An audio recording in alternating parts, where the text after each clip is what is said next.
एक दफा का जिक्र है कि अरब की एक रंगीन शहर में चांदनियों से रोशन गलियां, खुशबू से महकते बाजार और ऊंचाइयों तक उठते मीनारें थीं। इस शहर के बीच एक बड़ा सा घर था जहां एक अमीर ताजिर अपनी बेटियों के साथ रहता था। ताजिर की तीनों बेटियां निहायत खूबसूरत थीं। बड़ी बेटी की अदाओं में शोखी और शान थी, दरमियानी बेटी की आंखों में सोच और गहराई छुपी थी और सबसे छोटी बेटी की मासूमियत और नरमी देखने वाले के दिल को छू लेती थी। एक दिन ताजिर ने अपनी बेटियों को एक जगह बुलाया और कहा, मेरी प्यारी बेटियों, मैं तिजारत के सफर पर निकल रहा हूँ। तुम मुझे बताओ कि तुम्हें कौन सा तोहफा पसंद है। पहली बेटी ने मुस्कुराते हुए कहा, अब्बा जान, मुझे एक ऐसा ताज चाहिए जो चमकते हीरे और मोतियों से सजा हो। दूसरी बेटी ने कहा, अब्बा जान, मुझे समंदर की गहराइयों से एक जादुई आईना चाहिए जो मेरी खूबसूरती भी दिखाए और देखने वाले का असल चेहरा भी।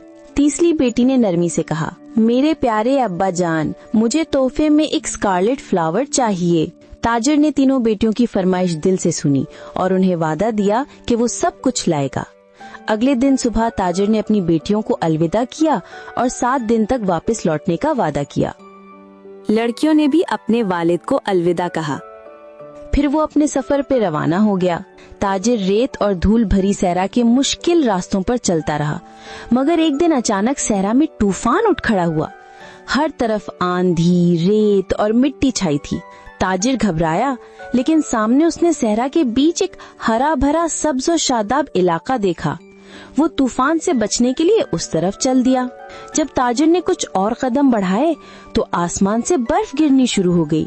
ठंड इतनी सर्द थी कि उसने सोचा कि मुझे रात गुजारने के लिए कोई पनाह ढूंढनी होगी। कुछ देर चलने के बाद उससे सामने एक शानदार महल नजर आया। वो महल चांदनी की तरह रोशनियों से चमक रहा था।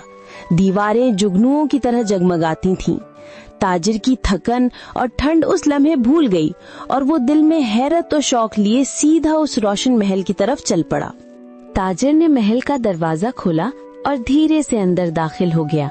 अंदर जाकर उसने देखा कि हर तरफ गुलाबों के रंग बिरंगे और खुशबू से महकते फूल खिले हुए थे और यहाँ बर्फ का नामो निशान भी न था।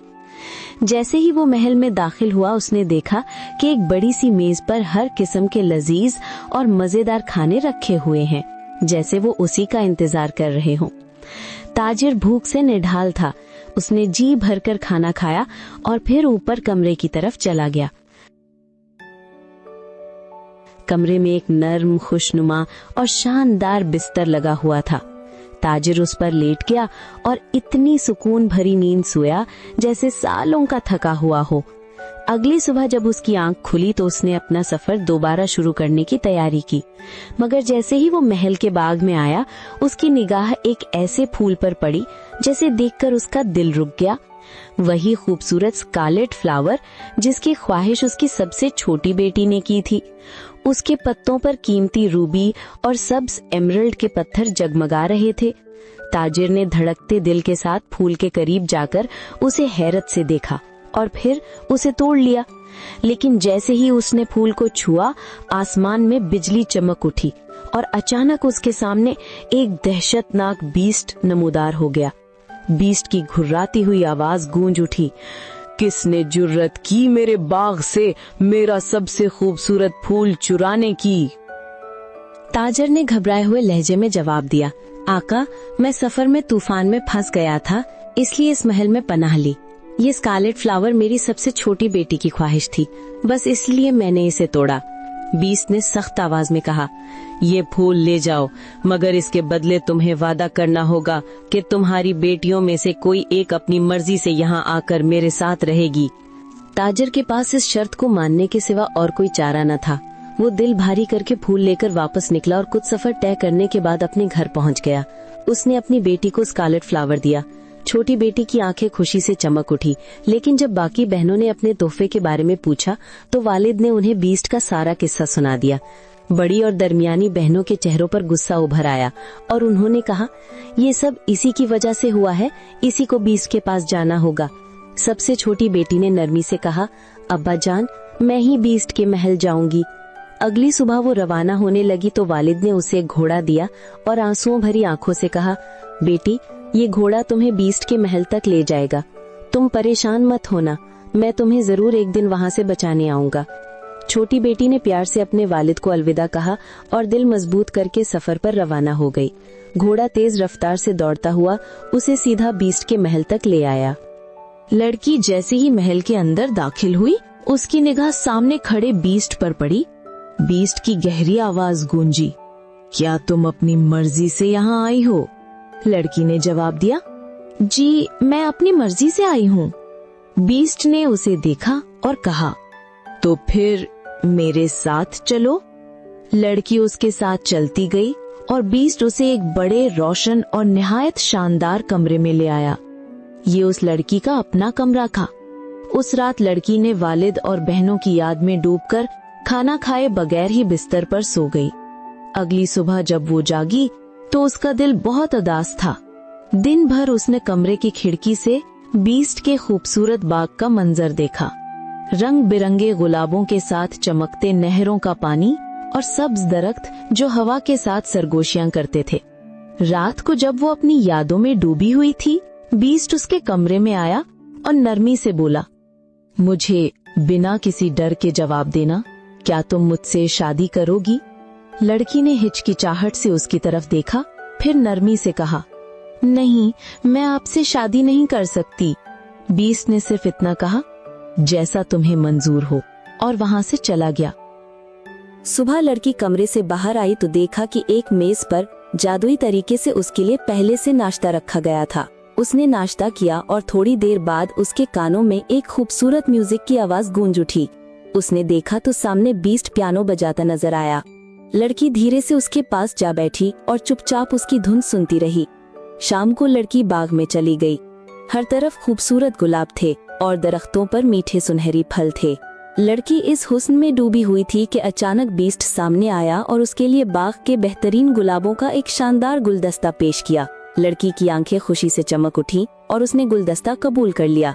लेकिन फिर रात होने से पहले बीस्ट ने फिर वही सवाल दोहराया, बिना किसी डर के मुझे जवाब दो, क्या तुम मुझसे शादी करोगी? लड़की ने जवाब दिया, नहीं, मैं आपसे शादी नहीं कर सकती।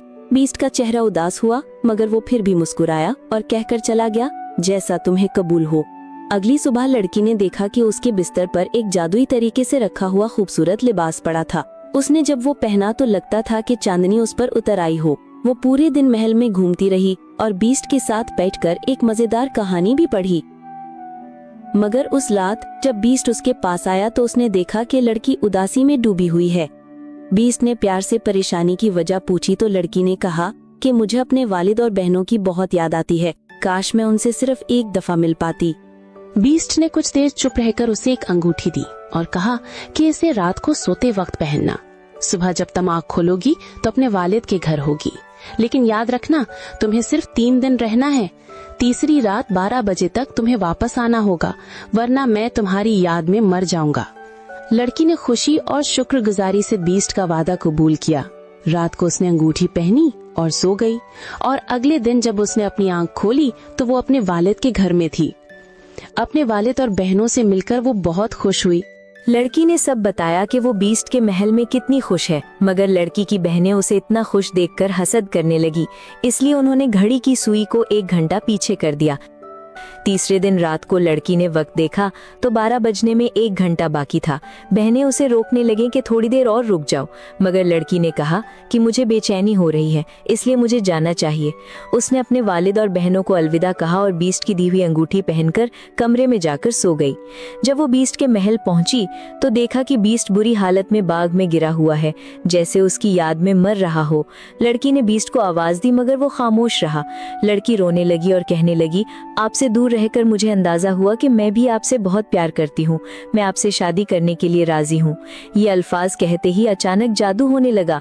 एक चमकदार रोशनी ने बीस्ट को घेर लिया और वो एक खूबसूरत शहजादे में बदल गया। शहजादे ने लड़की को बताया कि बरसों पहले एक जादूगरनी ने उस पर लानत की थी जब उसने जंग में उसे शिकस्त दी थी।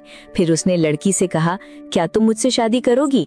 लड़की ने खुशी से जवाब दिया, हाँ, मैं आपसे शादी करूंगी। कुछ दिन बाद शहजादे और लड़की की शादी हो गई और उस दिन के बाद से वो हमेशा खुशी खुशी रहने लगी।